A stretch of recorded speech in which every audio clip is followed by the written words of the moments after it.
अगर सर्विक्स को क्रॉस करके सीमन डिपॉजिट करोगे तो उसमें आपका कंसेप्शन रेट ज़्यादा आएगा।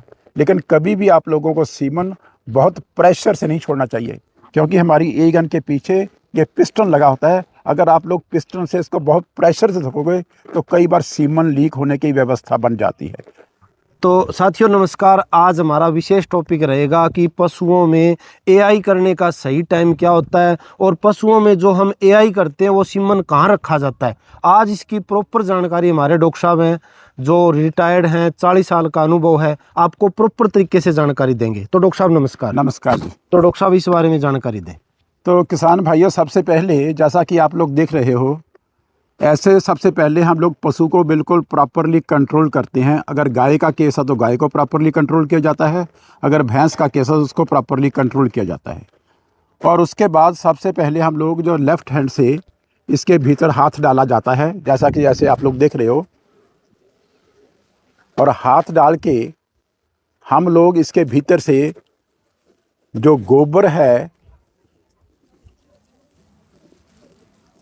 तो सबसे पहला काम जो आपको समझाया गया था कि आपने इसका गोबर रिमूव करना है और रेक्टम को अंदर से बिल्कुल खाली कर लेना है। रेक्टम को जब बिल्कुल खाली हो जाती है तो उसके बाद हम लोग इसकी सर्विक्स, जिसको बच्चेदानी का मुंह कहा जाता है, उसको हम लोग ध्यान से पकड़ लेते हैं। लेकिन उसको पकड़ने से पहले हम इस चीज़ को डायग्नोस करते हैं, कहीं बच्चेदानी के भीतर प्रेगनेंसी तो नहीं है। अगर आप लोगों को कहीं ऐसा महसूस होता है कि इसके भीतर बच्चा है, क्योंकि कई गायें या कई भैंसें ऐसी भी हैं जो बच्चा होने के बावजूद भी कई बार हीट में आ जाती हैं, या हमारे किसानों को कई बार भ्रम हो जाता है, जिसके कारण वो डॉक्टर को बुला लेते हैं कि हमारी गाय पीछे से तारें दे रही है। लेकिन आप लोगों का सबसे पहला हक ये बनता है कि इसको चेक करो कि कहीं ये प्रेग्नेंट तो नहीं है। जैसा ये डॉक्टर साहब बता रहे हैं कि अंदर से बिल्कुल खाली है और इसके जो बच्चेदानी के हॉर्न्स हैं बिल्कुल उस अवस्था में हैं जैसे हीट में होते हैं। तो उसके बाद हम लोग इसके भीतर एआई गन डालते हैं, और जब हम लोग एआई गन डालते हैं उसके डालने से पहले ये पीछे जो वल्वा होता है, पीछे जो बाहर वाला पार्ट है, इसको हम लोग अच्छे से पानी से बिल्कुल साफ़ कर लेते हैं।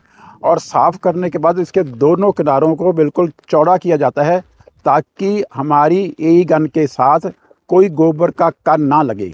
अगर कोई ऐसा होता है तो कई बार गोबर के कण आपकी यही गन से लगते हैं, अगर अंदर चले जाते हैं तो अंदर उसके साथ इन्फेक्शन होने का डर बना रहता है, तो उसमें कंसेप्शन होने की बात भी कम हो जाती है। अब हमने इसके भीतर एआई गन डाल ली। इस एआई गन को हमने इस हाथ से सर्विक्स को पकड़ा हुआ है और दूसरे हाथ से हम लोग एआई गन डालते हैं। लेकिन जब आप लोगों ने एआई गन डालनी है तो उसको हम लोग 45 डिग्री के एंगल के ऊपर अंदर लेके जाते हैं और उसके बाद फिर इसको सीधा करते हैं। अगर आप लोग 45 डिग्री के एंगल पे लेके जाओगे तो ये सीधी जो बच्चेदानी की वजाइनल ओपनिंग है उसके भीतर आप लोगों की एआई गन क्रॉस करती है। जब यहाँ से यह क्रॉस हो जाती है फिर हम लोगों को इस बच्चेदानी के इस पार्ट से, जैसे ये मान लो ये सर्विक्स है, इसके भीतर हम लोगों को एआई गन ऐसे क्रॉस करनी पड़ती है।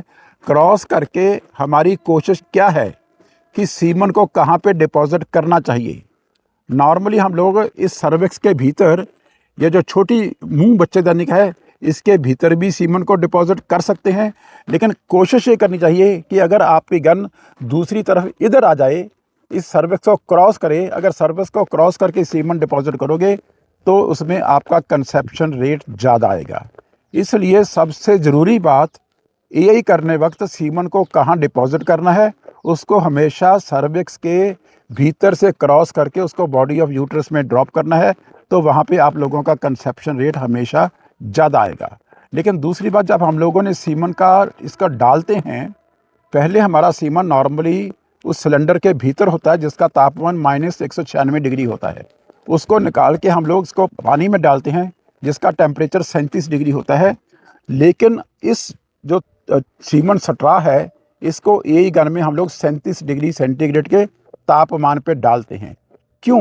क्योंकि 37 डिग्री तापमान पे जो सीमन के भीतर स्पर्म्स हैं, उसका जो सबसे ज़्यादा एक्टिविटी है, सबसे ज़्यादा सर्वाइवल रेट है, वो केवल 37 डिग्री सेंटीग्रेड पे होता है। जब वो जमा हुआ वीरज पिघलता है 37 डिग्री पानी पे, तो उनका सर्वाइवल बहुत ज़्यादा बढ़ जाती है। इसलिए जब भी हम लोगों ने सीमन इसके भीतर भरना है, उसको पहले 37 डिग्री सेंटीग्रेड के ऊपर उसको उस टेम्परेचर पे लेके आना ज़रूरी हो जाता है। अब हमने इसके भीतर एआई गन डाल दी, उसको इससे भीतर आगे क्रॉस कर दिया। जब यहाँ ये इसके आगे क्रॉस करोगे तो उसके बाद आप लोग सीमन को यहाँ पे छोड़ दोगे, लेकिन कभी भी आप लोगों को सीमन बहुत प्रेशर से नहीं छोड़ना चाहिए, क्योंकि हमारी एआई गन के पीछे ये पिस्टन लगा होता है। अगर आप लोग पिस्टन से इसको बहुत प्रेशर से धोकोगे तो कई बार सीमन लीक होने की व्यवस्था बन जाती है। लेकिन इसको बिल्कुल धीरे धीरे आप लोगों को स्लो प्रेशर से इसको रिलीज़ करना चाहिए, और रिलीज़ करते वक्त बॉडी ऑफ यूट्रस से अपनी एआई गन को थोड़ा थोड़ा पीछे लेके आते जाना चाहिए, ताकि स्लो रिलीज ऑफ सीमन हो। जो स्लो रिलीज ऑफ सीमन हो गया उसमें भी आप लोगों का कंसेप्शन बढ़ता है और बढ़िया आप लोगों की कंसेप्शन रेट आता है। इसमें डॉक्टर साहब जैसे बीच में मैं आपकी बात रोक रहा हूँ, जैसे कई किसान भाइयों के क्वेश्चन होते हैं कि हमें एआई किस टाइम करनी चाहिए, ये टाइम सही क्या होता है इसका? हाँ, ये किसान भाइयों, जहाँ तक सही टाइम का सवाल है, टाइम का सही टाइम पे इंसेमिनेशन करना ये सबसे ज़रूरी बात है। लेकिन ये अलग अलग स्पीशीज़ ऑफ एनिमल में इसका टाइम अलग अलग होता है। अगर आप भैंसों की बात करेंगे, भैंसों की यही हम लोग तकरीबन 12 से 16 घंटे के भीतर कर देते हैं। लेकिन अगर आप देसी गायों की बात करेंगे तो उसमें भी हम लोग 12 से 24 घंटों के भीतर कर देते हैं। जो कई हमारी देसी गायें हैं 12 घंटे के भीतर ही उसकी हीट खत्म हो जाती है, कई 18 घंटे भी ले जाते हैं, कई 24 घंटे भी ले जाते हैं। लेकिन अगर आप लोगों को ऐसा लगता है कि 12 से 24 घंटों के भीतर एआई करने से आपको उसके 12 घंटे बाद भी उसकी हीट लगती है, तो आपको 12 घंटे के बाद 1 सेकंड एआई कर देनी चाहिए। तो इसलिए नॉर्मल जब आपको लोगों का जो रूटीन होना चाहिए वो 12 से 24 घंटों के भीतर होना चाहिए, जो आपकी फर्स्ट एआई है। और दूसरी ही आप लोग 12 घंटे के बाद कर सकते हो। ये गायों और भैंसों दोनों पे ये रूल एप्लीकेबल होता है। बहुत अच्छी जानकारी दी डॉक्टर साहब आपने, बहुत बढ़िया। तो साथियों, कोई भी अगर एआई करते हैं पशु में तो हमें इन चीज़ों का विशेष ध्यान देना चाहिए, ताकि हमारा पशु अच्छे तरीके से गाभिन हो और बढ़िया हम सीमन लगाएंगे, अच्छी नस्ल पैदा होगी, जिससे हम दूध की मात्रा ज़्यादा से ज़्यादा ले सकें। आज के दिन पशुओं में रिपीट की सबसे बड़ी प्रॉब्लम इस कारण आ रही है कि हमें ये नहीं पता होता कि हम एआई कब करें और एआई का सही टाइम क्या होता है। आज डॉक्टर साहब ने बहुत अच्छी जानकारी दी है, क्योंकि आज हमारे जो फार्म फेल होने का सबसे बड़ा रीज़न आज रिपीट का है। तो आप इस तरीके से ध्यान देकर अगर एआई करेंगे तो हमारा जो फार्म है वो अच्छा कामयाब रहेगा और अच्छी नस्ल पैदा होगी। और एआई से ही उससे हमें ये पता लग जाता है कि इसकी मदर कौन है, इसका फादर कौन है, वो चीज़ें सारी सेलेक्ट करके ही हम सीमन तैयार करते हैं। तभी हम एआई करेंगे तो हमारे को नस्ल सुधार में बड़ा विशेष भूमिका मिलेगी और अच्छे तरीके से बढ़िया नस्ल होगी, तभी हम दूध की मात्रा को ज़्यादा से ज़्यादा ले पाएंगे। तो साथियों, अधिक जानकारी के लिए हमने और भी अगर कुछ जानकारी लेनी है तो हमने नीचे नंबर दिए, उन पे आप संपर्क कर सकते हो। नमस्कार, धन्यवाद, सत श्री अकाल। नमस्कार।